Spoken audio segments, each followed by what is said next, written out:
Assalamualaikum warahmatullahi wabarakatuh. Kami dari kelompok 3 akan mempresentasikan aplikasi jual beli tas berbasis web dengan Manpro Bu Dwi Amalia Purnamasari. Di sini ada tim PBL saya, yaitu saya sendiri sebagai ketua Muhammad Yuki, Sada Muhammad Raihan Fauzan, Masito Anggina, Hanifah Dwi Cahyarani, Naila Mira Zikra, Hanifah Fadila Effendi Harahap.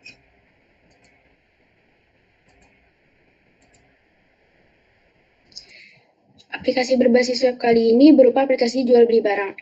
Penggunanya ada pembeli dan juga penjual. Untuk pembeli dapat melakukan registrasi sebelum mempunyai akun, lalu melakukan login. Pembeli dapat menambahkan dan mengedit profil pembeli, mencari produk, memesan dan memilih produk, dan melakukan logout. Untuk timbal balik dari aplikasi, pembeli dapat melihat notifikasi dari penjual, dan juga user dapat melihat riwayat. Untuk penjual dapat melakukan login, menambah, menghapus, dan mengedit produk, dan melakukan logout. Timbal balik dari aplikasi, penjual akan melihat data stok produk, data pembayaran, data pembeli, notifikasi dari pembeli, dan melihat data pengeluaran. Untuk masuk ke database, yakni menyimpan data produk, menyimpan data pembeli dan penjual. Untuk yang dikeluarkan dari database, yakni menampilkan data pengguna, menampilkan informasi produk, menampilkan data keranjang, menampilkan pesanan dari pembeli ke penjual, dan juga mencetak invoice. Masuk ke capaian proyek. Di capaian proyek kami telah menyelesaikan 3 tahapan, yakni di tahapan planning kami sudah mengadain pertemuan dengan Manpro, terus kami juga udah mencari berbagai referensi dan data yang dibutuhin. Kami juga udah mulai menyusun alur aplikasi dan juga membagi tugas tiap masing-masing anggota. Untuk tahap analisis, kami udah tahap analisis proyek ini udah dirumusin secara detail dengan menyusun usulan proyek yang jelas. Kami juga sudah melakukan analisis kebutuhan sistem yang salah satunya dilakukan dengan wawancara. Untuk tahap desain, untuk desainnya kami sudah membuat mockup atau gambaran awal dari tampilan sistem yang akan dikembangkan. Selain itu, kami juga sudah merancang alur aplikasi dari flowchart dan UML supaya lebih jelas langkah-langkah kerjanya. Masuk ke flowchart di sini kami memiliki dua aktor. Yang pertama pembeli dan penjual. Pembeli yang pertama mulai, baru masuk ke halaman masuk. Di situ pembeli apakah sudah punya akun.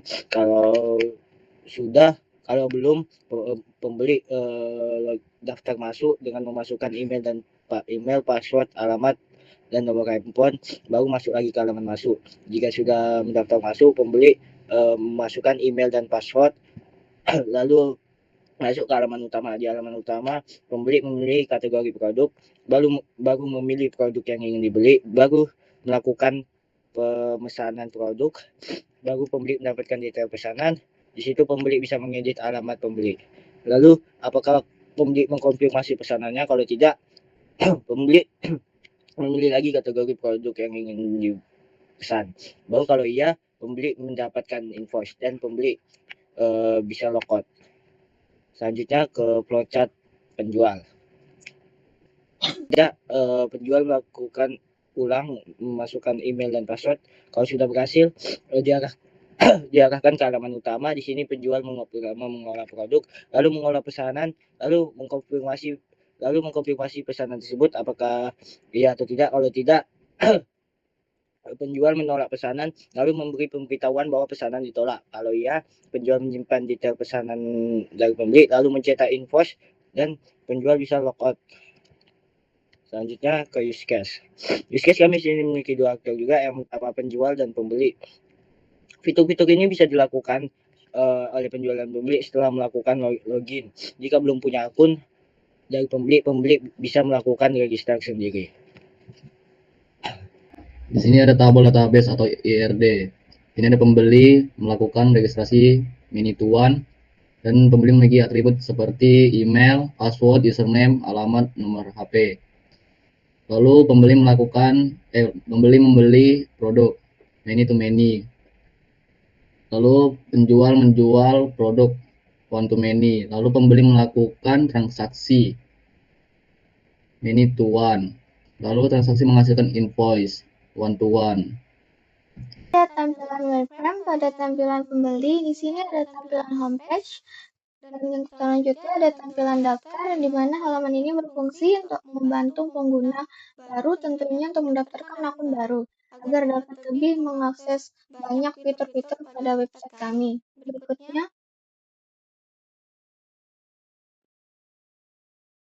Berikutnya ada tampilan login, yang dimana tampilan ini berguna untuk pengguna mengakses ke lebih banyak halaman yang tersedia di website dan memberikan admin dan memberi admin juga untuk mengakses ke halaman admin. Berikutnya ada tampilan lupa password, di mana pengguna ini jika ingin masuk ke akunnya, jika dia lupa password tidak harus membuat akun baru, jadi bisa menggunakan fitur tampilan lupa password. Berikutnya, di sini setelah login akan diarahkan ke tampilan homepage. Berikutnya ada tampilan About Us, yang dimana tampilan ini berisi informasi yang disediakan oleh aplikasi jual beli tas berbasis web. Berikutnya ada tampilan Kontak Us, di mana ini mempermudah pengunjung situs website untuk mengirim pesan kepada bisnis online kami tanpa proses panjang. Dan berikutnya ada tampilan shop atau fitur produk, di mana pembeli ini bisa memberikan pengalaman berbelanja yang mudah, nyaman, dan bagi pengguna dalam membeli atau memilih berbagai produk yang tersedia dalam website kami. Oke, setelah dari feature produk, masuk ke tampilan pilih produk. Di tampilan pilih produk itu terdapat foto produk, juga tipe dari produk tersebut, juga dari nama produk tersebut. Terdapat juga harga dan size dari produk tersebut, juga berapa banyak yang pembeli ingin beli. Dan selanjutnya ada fitur masukkan keranjang. Selanjutnya masuk ke tampilan edit profile. Di situ ada foto pengguna. Pengguna dapat memilih juga mengganti foto profile, juga ada pola pengguna berisi identitas pengguna, dan juga ada ganti password. Selanjutnya ada dari tampilan keranjang. Di tampilan keranjang ini terdapat gambar dari produk tersebut, juga nama produk, harga, dan jumlah yang ingin dibeli oleh pengguna. Selanjutnya ke tampilan wireframe penjual. Berbeda dari pembeli, di penjual ini kita masuk sebelum masuk ke situsnya itu kita masuk ke fitur login, ke tampilan login. Selanjutnya masuk ke tampilan dashboard. Di dashboard ini terdapat nama produk, juga stok produk, dan juga produk yang sudah telah terjual, dan juga ada kategori produk. Selanjutnya masuk ke tampilan data barang. Nah, di tampilan data barang ini terdapat ID produk, terdapat kategori, juga nama produk, merek, stok, dan harga juga satuannya. Nah, di sini penjual dapat melakukan aksi seperti melihat detail produk, mengedit produk, juga menghapus produk. Selanjutnya masuk ke tampilan kategori produk. Di bagian sini terdapat kategori, juga tanggal input produk tersebut ke website.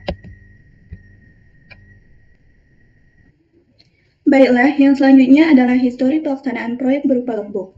Pada minggu pertama sampai minggu kedua yaitu planning, yaitu dengan mengikuti kick-off PBL, membantu anggota kelompok, membagi peran masing-masing, menentukan judul proyek, menentukan desain web, diskusi alur aplikasi, menyusun RPP, menentukan bahasa yang digunakan, membuat PowerPoint, merancang dan mengisi tabel.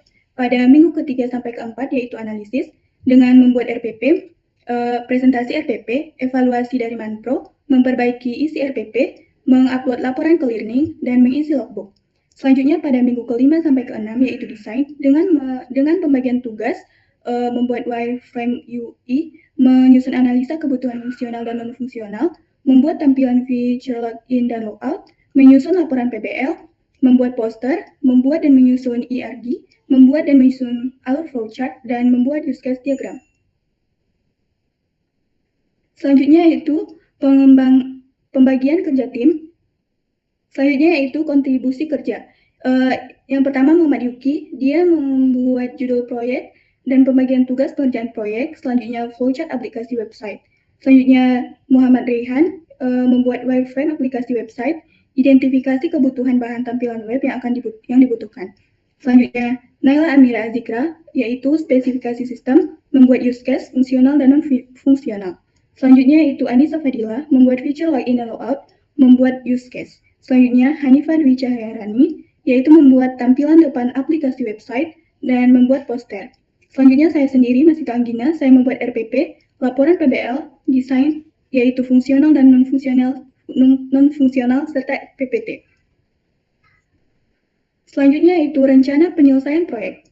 Setelah kami menyelesaikan perencanaan dan desain, tahap selanjutnya adalah pengembangan aplikasi. Yang pertama yaitu front-end menggunakan HTML, CSS, dan JavaScript. JavaScript untuk menciptakan antarmuka yang responsif dan interaktif. Yang kedua yaitu backend, menggunakan PHP untuk mengembangkan sistem manajemen pengguna. Yang ketiga, implementasi database menggunakan MySQL dan PostgreSQL untuk menyimpan data produk, pengguna, dan transaksi. Dan yang terakhir yaitu pengujian untuk memastikan fungsionalitas, keamanan, dan performa sebelum peluncuran. Sekian dari presentasi kami, mohon maaf jika ada kesalahan kata. Sekian, terima kasih.